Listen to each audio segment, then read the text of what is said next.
Hello again. Today's book in the music category is My Bass and Other Animals by Guy Pratt. Now, Guy Pratt's father was Mike Pratt, who wrote a number of pop songs together with Lionel Bart for Tommy Steele. And he had a lot of hits, and he wrote all the songs for one of Tommy Steele's movies and so on. And he he had a tremendous output as a writer, and he was also an actor, most famous for appearing in a series which I used to watch called Randall and Hopcake Deceased. Anyway, Guy had an interest. He wanted an electric guitar. And one Christmas, he found a guitar-shaped parcel. When he opened it up, it was a Spanish guitar. And as he says, it was the electric really that interested him. And a toaster would have been nearer to what he wanted than a Spanish guitar. But nevertheless, he persevered and eventually took up the bass. After playing with a number of bands on the scene, he was picked up by an Australian band called Icehouse, who had come over to London specifically to look for musicians. And obviously they must have rated Guy Pratt's bass playing, but also he was very fashionable. He had a contact in the fashion industry. He used to supply him with suits and shirts and so on, and so he's very cutting edge in his fashion. And so with Icehouse, he appeared on Top of the Pops. The clip's still up there, you can see it. And then they toured Australia, and he was with them for a couple of years. And then at one stage, they supported David Bowie. So he started making major connections in the music scene. Then in 1984, he was on a bill while David Gilmour was doing his solo act, and he made a connection with David Gilmour, which led to him being given the job as bass player with Pink Floyd on tour, Roger Waters having left.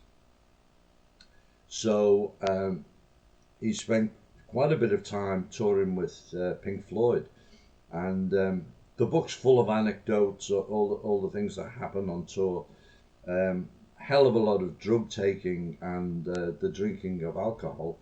But if you kind of persevere through all that, it's really interesting, really funny. One of the things, they were touring at one stage with their own jet.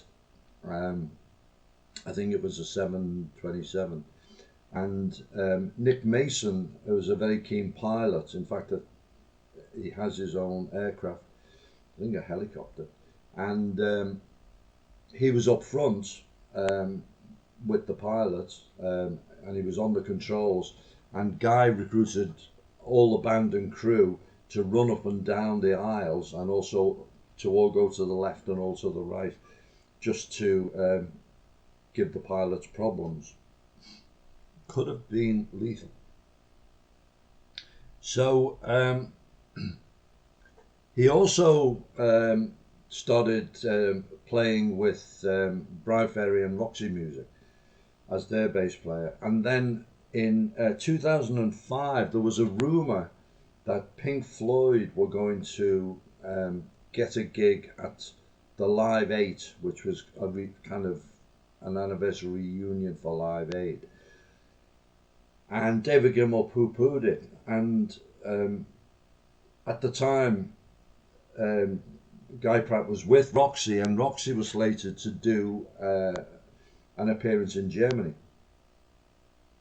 So he committed to Germany, and lo and behold, out of the blue, the Gilmour-Roger Waters reunion actually happened. And Guy Pratt was sad to miss it, but you know, when you commit to something, you commit to something. So he also did a lot of studio work, and back in those days, they would fly a musician to America specifically to work on an album, for example. Doesn't happen now. But he worked with Madonna, and I'll put a link to the Word in Your Ear podcast where he is interviewed by David Hepworth and Mark Ellis, and it's about an hour, and he talks about basically all the stuff we're talking about now, but specifically about Madonna. His bass playing on Like a Prayer is amazing, and he does tell quite a few stories. He also worked with Michael Jackson, and it was a very strange experience. Michael Jackson was making an album, and he had all different musicians come in and lay down tracks, and he was never there. But one day there was a rather large Samoan gentleman there, and Guy would play something, and the Samoan would lean over by a table and then go, Mr. Jackson wouldn't like that. He'd prefer something different. And this went on and for quite a while, and Guy was trying to edge around and look behind this table, and the Samoan was body blocking him all the time. Anyway, it turned out Michael Jackson was crouching there giving instructions. He'd had one of his many plastic surgeries, and he looked like the Elephant Man's ugly brother, apparently. And didn't want to appear in public. But, you know, little slice of the weirdness of Michael Jackson. And in my opinion, I don't know why his music still played. Anyway, another trip across the Atlantic for a studio gig, he was called upon by Bernard Edwards. Now, Bernard Edwards was the other half of Chic with Nile Rodgers, two amazing musicians, and Bernard Edwards, certainly one of the most noted bass players in the world. His bass lines in the Chic numbers are legendary. So to be called to play bass for Bernard Edwards is an accolade. And Guy Pratt's rather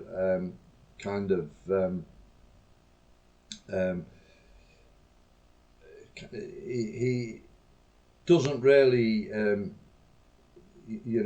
recognize his own talents in the book. He's a bit reticent about how good he is, but he obviously must be. Well, you can hear how good he is on the music he plays, but amongst his peers and amongst some of the legends, he's been well recognized. So he asked what equipment he should bring, and Bernard Edwards said, "Don't bring anything, everything's here." So he didn't even bring a guitar, and Bernard Edwards gave him, or loaned him, the famous Fender bass that he'd used on all the Chic records, which was quite an experience. Just as an aside, Bernard Edwards was later. He went back actually playing, and was with Power Station, and they were in Japan. And he said, "I'm feeling a bit tired," and went up to his room and died at a fairly young age. And by all accounts, he was a real gent, and it was a terrible loss to the music world. So in later years, Guy Pratt was touring with Nick Mason's band, Nick Mason being the drummer from Pink Floyd, who put together a band. He did a lot of the old Pink Floyd numbers from way back in the Syd Barrett days, for example. And up front they had Gary Kemp, and he's really, really good musician, Gary Kemp. Having watched some of the numbers online that they do, and he also has a podcast with Gary Kemp where they talk about music. It's very, very interesting. And then during lockdown, Guy Pratt started doing some online stuff called Lockdown Licks, where he would show the bass lines from some of the work he's recorded over the years with different people, and he'd give a tutorial on it. It was really good. So I'll put a couple of video links under this, so you can see some of this stuff. Really terrific book. He's a very, very funny writer, to the point where he actually did some stand-up work, telling anecdotes and so on. So he's quite a raconteur, and real insight into the world of rock music, and into tours, albums, session work, and so on. Great book.